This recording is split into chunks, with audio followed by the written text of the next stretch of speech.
Olá, sejam bem-vindos ao painel de notícias. Hoje vamos falar sobre indenização. Acompanhe comigo 2 casos em que órgãos públicos precisaram reparar o cidadão por falhas na prestação de serviços. É agora, não sai daí. TRF1 determina que seja indenizada a família de um militar morto após erros no diagnóstico de câncer. Instituição bancária é condenada a indenizar correntista por movimentação financeira não autorizada. É a partir de agora.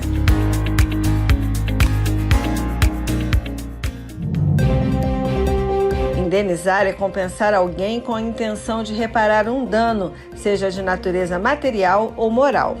O dever de indenizar surge quando há o descumprimento total ou parcial de uma obrigação ou por causa da violação de um direito.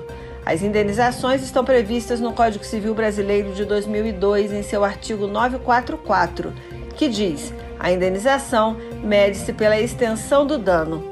Mas e no caso de um erro médico? Na nossa reportagem, vamos mostrar uma decisão do TRF da Primeira Região que determinou que a União indenize a família de um militar que morreu após uma série de erros no diagnóstico. O filho do militar, Rodrigo Gaziglia, nos ajuda a contar essa história. E Renato Rosa conversa também com o advogado do caso, Rafael Santos. Militar da Força Aérea, controlador de voo, José Félix Gaziglia de Souza trabalhava na base aérea de Anápolis, em Goiás. Quando houve aquele apagão aéreo em 2007, 2008, ele tinha ido para a reserva e foi recontratado para trabalhar, para dar um suporte a mais na base aérea de Anápolis, porque estava faltando controlador naquela época. E foi um período mais ou menos ali colidente, concomitante com o desenvolvimento da doença na época.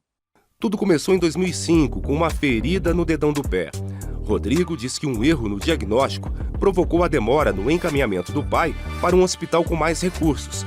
No caso, o HFA, Hospital das Forças Armadas em Brasília. Durante 5 anos, isso foi sendo tratado como se fosse uma micose. Como não havia uma solução, não foi encontrada uma solução depois desses 5 anos, aí sim eles decidiram solicitar e encaminhá-lo para que fosse feita a biópsia. Mas se fosse feito lá atrás, esse é o grande cerne da questão. Se isso tivesse sido feito lá atrás, a doença não, quando descoberta, não estaria no estágio 4, ela estaria no estágio mais inicial e poderia ter um tratamento mais compatível que pudesse dar uma chance melhor para ele, né? O que foi aplicado nesse caso aí, na verdade, foi a teoria da perda da chance. O caso do militar veio parar na Justiça. Segundo o processo, em março de 2010, foi realizado um exame no HFA, que confirmou o diagnóstico de melanoma maligno no pé. Logo em seguida, em maio, foram detectadas metástases no fígado e no pulmão. José Félix faleceu em julho de 2012, já com metástase hemorrágica no cérebro. Inconformada, a família entrou com uma ação por danos morais contra a União. A família, nesse caso, ela já tinha toda a documentação bem instruída. Foi fundamental para o caso o prontuário médico do senhor que veio a falecer, porque era um prontuário médico muito completo, com datas, os procedimentos que foram aplicados nele, tudo estava registrado, né? Então, essa prova eles tinham e essa prova foi fundamental para o êxito da ação. Condenada em primeira instância, a União recorreu ao Tribunal Regional Federal da Primeira Região. O TRF1 confirmou o direito à indenização. A viúva faz jus a R$100 mil, o mesmo valor que cada um dos 3 filhos do militar irá receber. Curiosamente, o julgamento da segunda instância do TRF1, ela ocorreu no aniversário de morte dele de 10 anos. Para a gente foi bem emblemático, assim, porque a gente aguardou durante 10 anos, mas a resposta estatal veio e foi a favor daquilo que a gente pleiteava desde o início. Nós não podemos afirmar que se desde o início o diagnóstico tivesse sido correto, ele não viria a falecer pelo câncer. Isso poderia ter ocorrido sim, mas o que é que foi suprimido desse senhor? Foi suprimida a oportunidade de ter um tratamento correto, foi suprimida a chance de fazer o tratamento correto. Se esse tratamento teria êxito ou não, é um ponto posterior. Mas o que foi suprimido dele, pelo diagnóstico equivocado, persistente ao longo de 4 anos, foi essa chance de receber o tratamento adequado. E nessa situação, nós temos a caracterização da responsabilidade civil pela perda de uma chance. Mas como saber quando ocorre um erro médico? Existem 3 hipóteses em que a culpa do médico fica caracterizada. Pode ser por imprudência, quando não há o cuidado necessário e o profissional tem atitudes precipitadas e sem cautela. É imprudente, por exemplo, o cirurgião que realiza uma intervenção cirúrgica sem a equipe mínima necessária. Já a imperícia é a falta de conhecimento técnico da profissão ou despreparo prático. Ocorre quando o profissional faz um procedimento fora de sua área de atuação, sem ter a capacitação suficiente.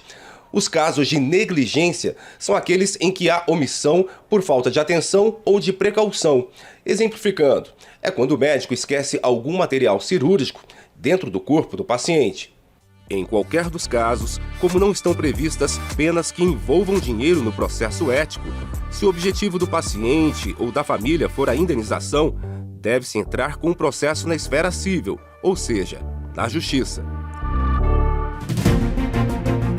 Já imaginou achar que tem o controle de suas finanças, mas descobrir que seu banco realizou o resgate de uma aplicação para fazer o pagamento antecipado de um empréstimo? Uma situação assim pode ser considerada mais do que um simples contratempo pela justiça e gerar direito a uma indenização. Confira os detalhes dessa história contada por Ana Paula Souza. Ela conversou com a advogada Daniela Torres. Dados do Conselho Nacional de Justiça, o CNJ, mostram que a cada 1.000 processos que chegam aos tribunais, 380 envolvem bancos e na Justiça Estadual o percentual chega a 54%. Ou seja, mais da metade dos casos em que pessoas procuram a justiça em busca de indenização, as réis são instituições bancárias. Muitos desses processos resultam em indenização por danos morais e materiais, devido a abusos praticados pelos bancos contra o consumidor. As relações que podem ser caracterizadas embutindo dano moral na relação entre banco e correntistas, ou seja, uma relação de consumo, são situações que o consumidor, ou seja, o cliente do banco, ele se vê numa situação que não é cotidiana, não é somente cotidiana e não é somente um mero aborrecimento.